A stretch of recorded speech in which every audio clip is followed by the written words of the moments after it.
Gulliver's Travels by Jonathan Swift. Part II. A Voyage to Brobdingnag. Chapter 5.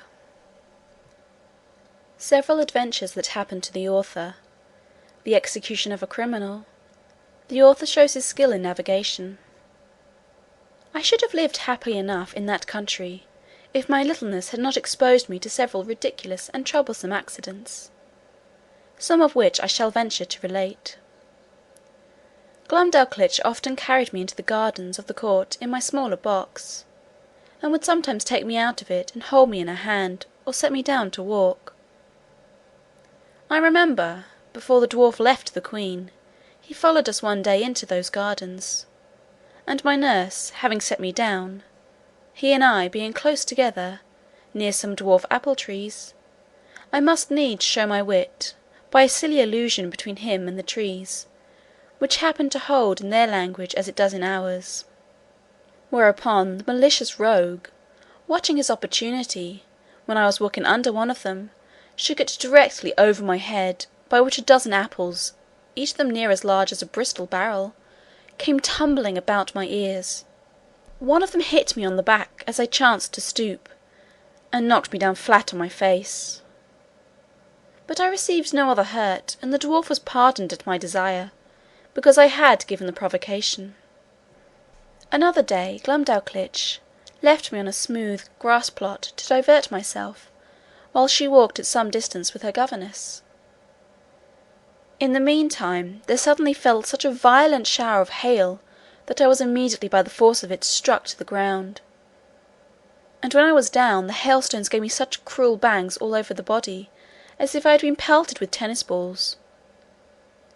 However, I made a shift to creep on all fours, and shelter myself by lying flat on my face on the lee side of a border of lemon thyme, but so bruised from head to foot that I could not go abroad in 10 days.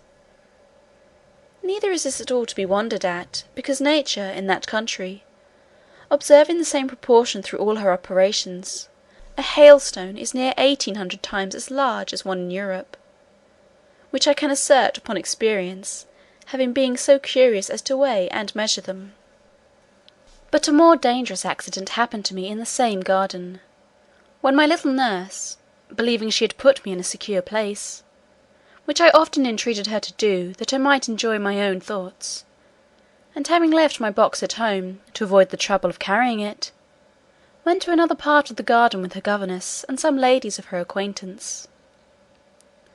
While she was absent and out of hearing, a small white spaniel that belonged to one of the chief gardeners, having got by accident into the garden, happened to range near the place where I lay.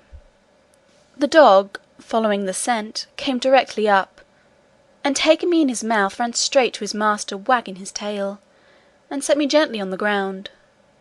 By good fortune he had been so well taught that I was carried between his teeth without the least hurt, or even tearing my clothes.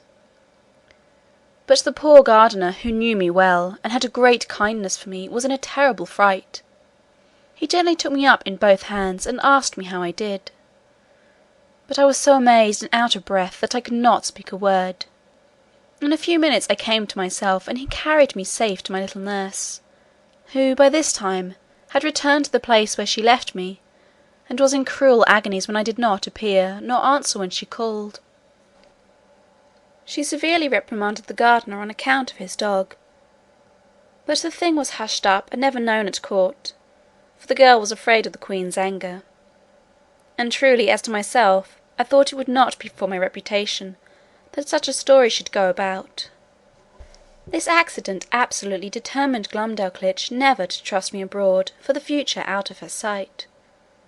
I had been long afraid of this resolution, and therefore concealed from her some little unlucky adventures that happened in those times while I was left by myself.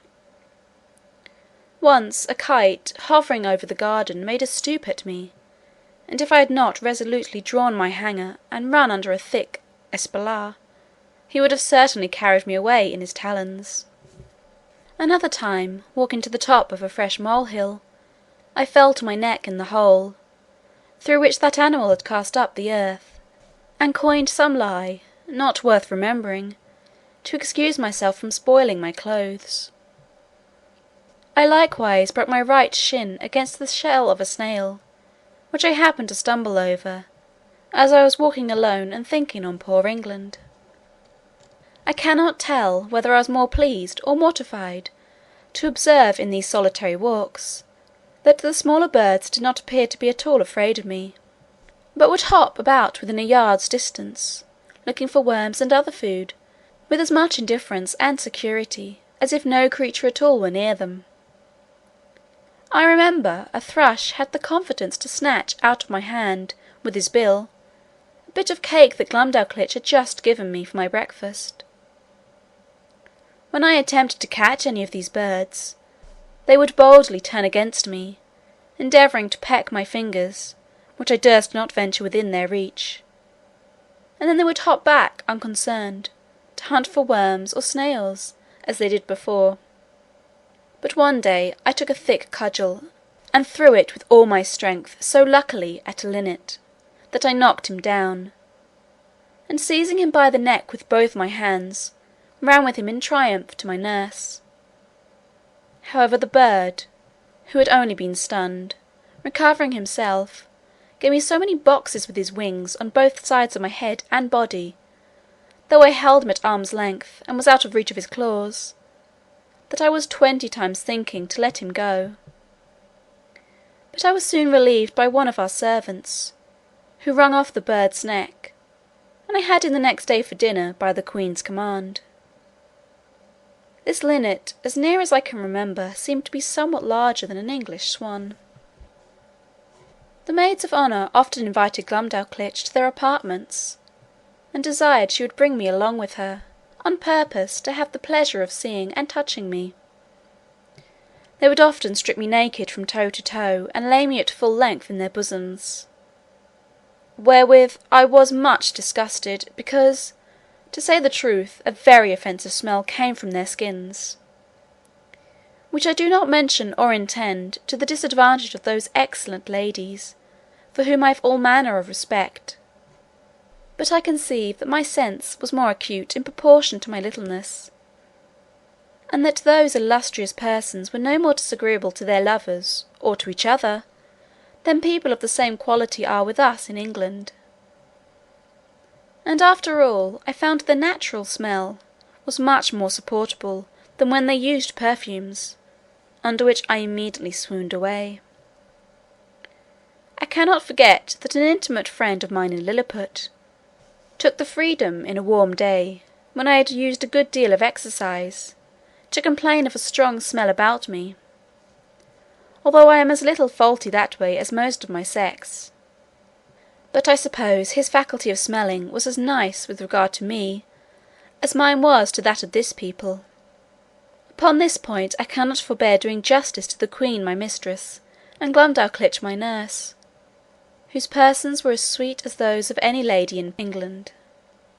That which gave me most uneasiness among these maids of honour, when my nurse carried me to visit them, was to see them use me without any manner of ceremony, like a creature who had no sort of consequence. For they would strip themselves to the skin, and put on their smocks in my presence, while I was placed on their toilet, directly before their naked bodies, which I am sure to me was very far from being a tempting sight, or from giving me any other emotions than those of horror and disgust.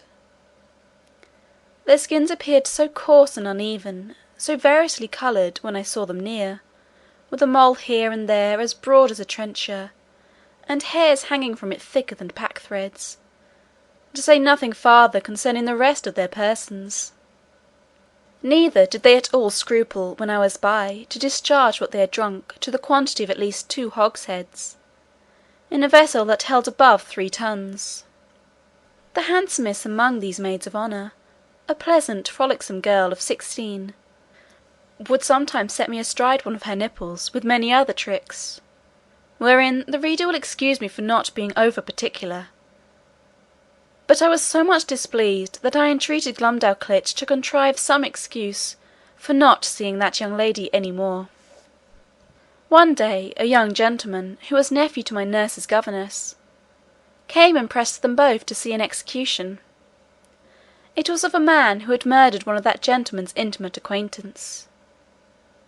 Glumdalclitch was prevailed on to be one of the company, very much against her inclination, for she was naturally tender-hearted; and as for myself, although I abhorred such kind of spectacles, yet my curiosity tempted me to see something that I thought must be extraordinary. The malefactor was fixed in a chair upon a scaffold, erected for that purpose, and his head was cut off at one blow, with a sword of about 40 feet long. The veins and arteries spouted up with such a prodigious quantity of blood, and so high in the air, that the great jet d'eau at Versailles was not equal to it for the time it lasted; and the head, when it fell on the scaffold floor, gave such a bounce as made me start, although I was at least half an English mile distant. The queen, who often used to hear me talk of my sea voyages, and took all occasions to divert me when I was melancholy, asked me whether I understood how to handle a sail or an oar, and whether a little exercise or rowing might not be convenient for my health. I answered that I understood both very well; for although my proper employment had been to be a surgeon or a doctor to the ship, yet often upon a pinch I was forced to work like a common mariner. But I could not see how this could be done in their country, where the smallest wherry was equal to a first-rate man-of-war among us, and such a boat as I could manage would never live in any of their rivers. Her majesty said, if I would contrive a boat, her own joiner should make it, and she would provide a place for me to sail in. The fellow was an ingenious workman, and by my instructions in 10 days finished a pleasure boat with all its tackling, able conveniently to hold 8 Europeans. When it was finished, the queen was so delighted that she ran with it in her lap to the king, who ordered it to be put into a cistern full of water with me in it, by way of a trial, where I could not manage my 2 sculls or little oars, for want of room. But the queen had before contrived another project. She ordered the joiner to make a wooden trough of 300 feet long, 50 broad, and 8 deep, which, being well pitched to prevent leaking, was placed on the floor along the wall, in the outer room of the palace. It had a cork near the bottom to let out the water when it began to grow stale, and 2 servants could easily fill it in half an hour. Here I often used to row for my own diversion, as well as that of the queen and her ladies, who thought themselves well entertained with my skill and agility. Sometimes I would put up my sail, and then my business was only to steer, while the ladies gave me a gale with their fans; and when they were weary, some of their pages would blow my sail forward with their breath, while I showed my art by steering starboard or larboard as I pleased. When I had done, Glumdalclitch always carried back my boat into her closet, and hung it on a nail to dry.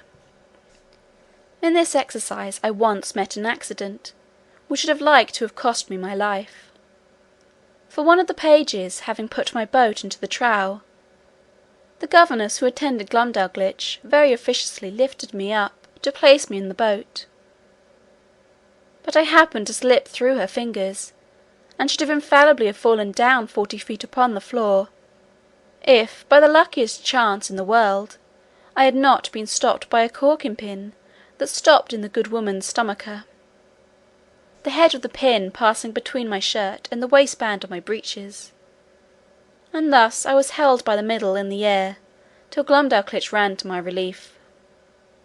Another time, one of the servants, whose office it was to fill my trough every 3rd day with fresh water, was so careless as to let a huge frog, not perceiving it, slip out of his pail.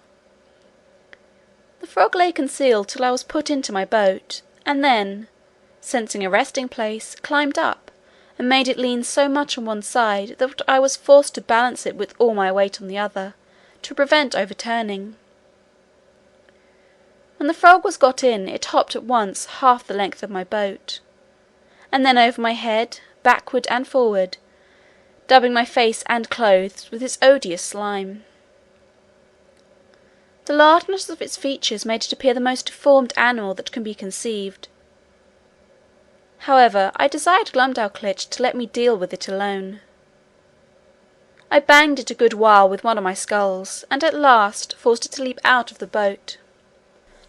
But the greatest danger I ever underwent in that kingdom was from a monkey, who belonged to one of the clerks of the kitchen. Glumdalclitch had locked me up in her closet, while she went somewhere upon business, or a visit. The weather being very warm, the closet window was left open, as well as the windows and the door of my bigger box, in which I usually lived, because of its largeness and conveniency.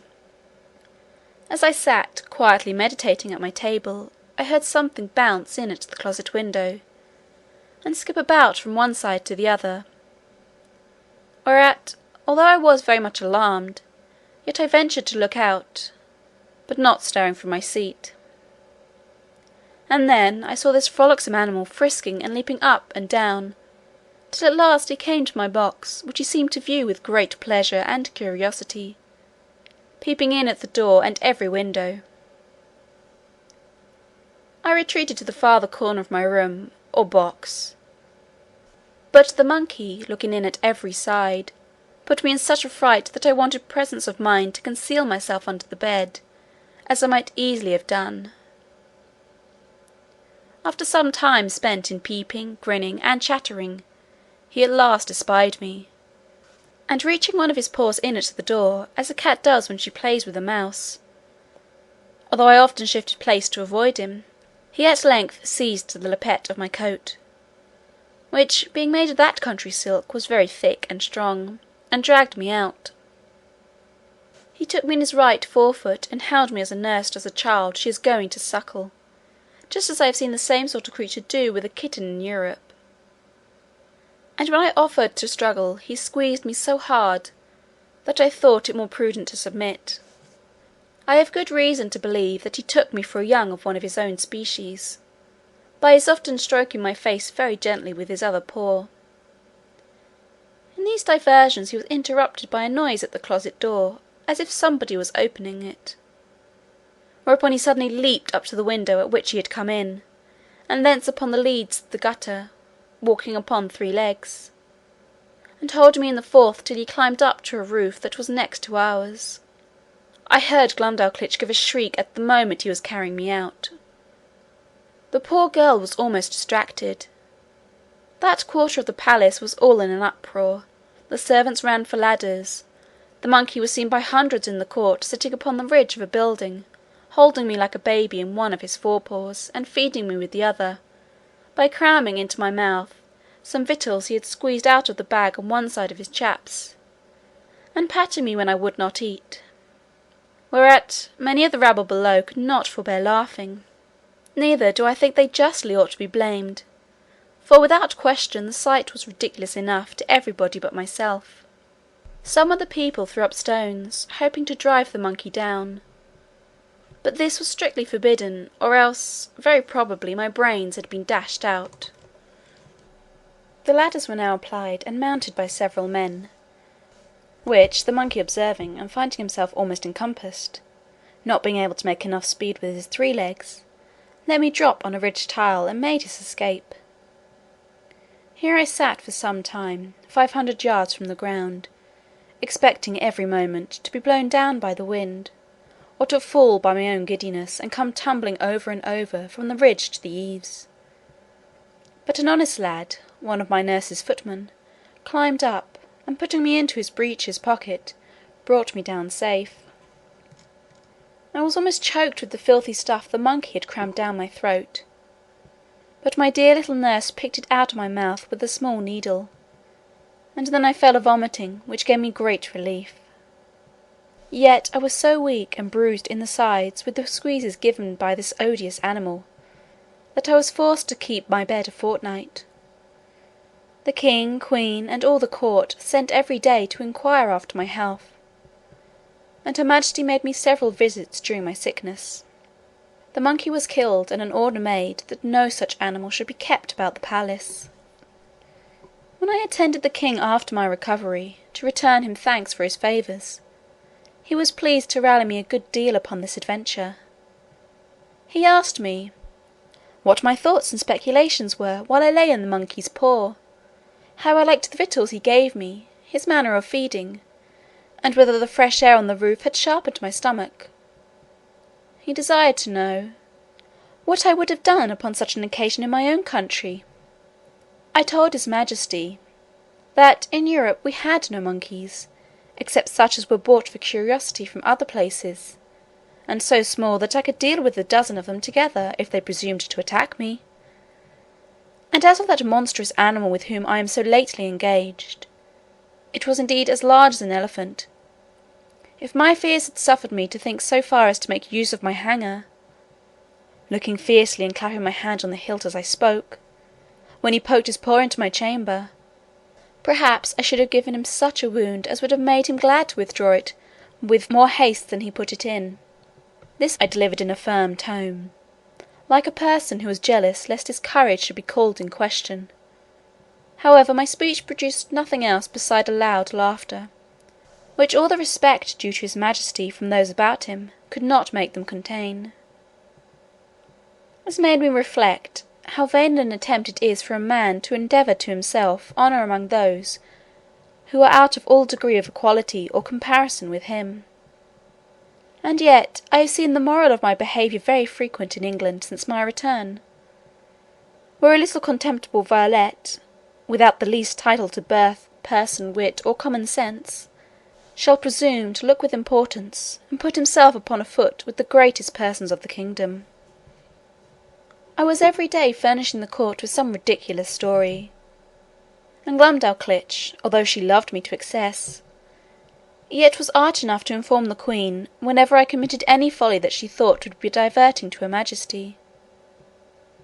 The girl, who had been out of order, was carried by her governess to take the air about an hour's distance, or 30 miles from town.